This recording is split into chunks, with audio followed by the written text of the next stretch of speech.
Welcome back. In a statement today, Apple is saying it will not release iPhone 7 pre-order numbers as it's done in the past, saying, quote, these initial sales will be governed by supply, not demand, and we've decided it's no longer a representative metric for investors and customers. Therefore, we won't be releasing a first weekend number any longer.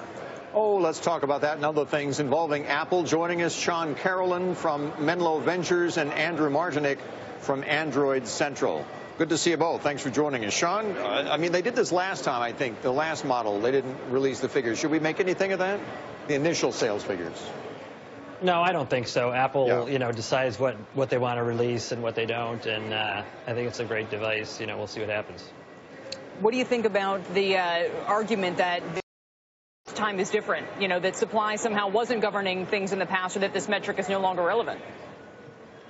Look, the news has been out for a day, so we'll see. But I mean, I think the market always decides once the device comes out. People get it in their hands. The reviewers, get to really do a rundown. I think there's a lot of stuff going on, both in the phone, but also beyond the phone. The AirPods and battery cases and the watch, I think, is a lot more compelling. So it's not just the phone. It's a bigger ecosystem at play here. Andrew, what did you think of what you saw yesterday in the introductions? Well, I think the way that we follow all of these things, we kind of knew ahead of time what the big features were going to be. We just wanted to know how Apple was going to sell it. And I think they're doing a good job. They're selling it, as mentioned, that you have this whole ecosystem with the new headphones and the new accessories, the new watch.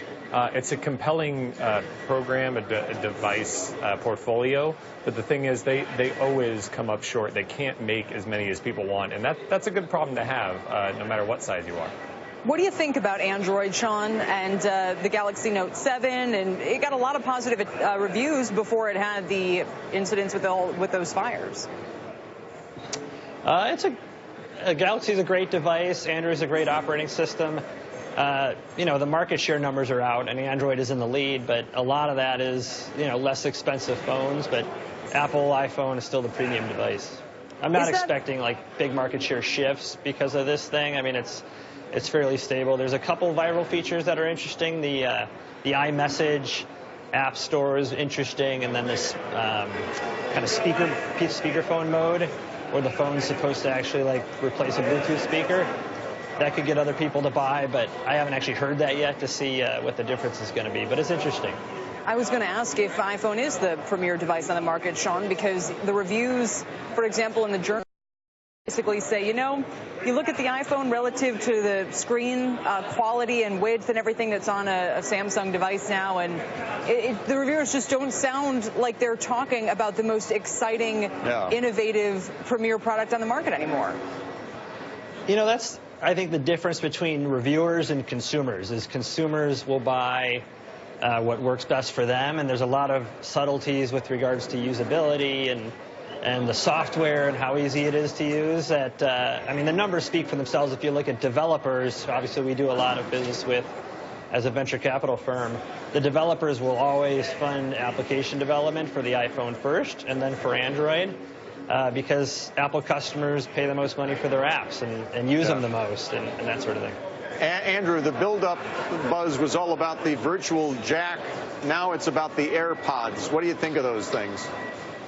Well, I think that a lot of manufacturers have been making great Bluetooth headphones for a long time. Apple, has this seamless connection. They do all this very well. They do the same thing with the Apple Watch, where it's easy to pair it up.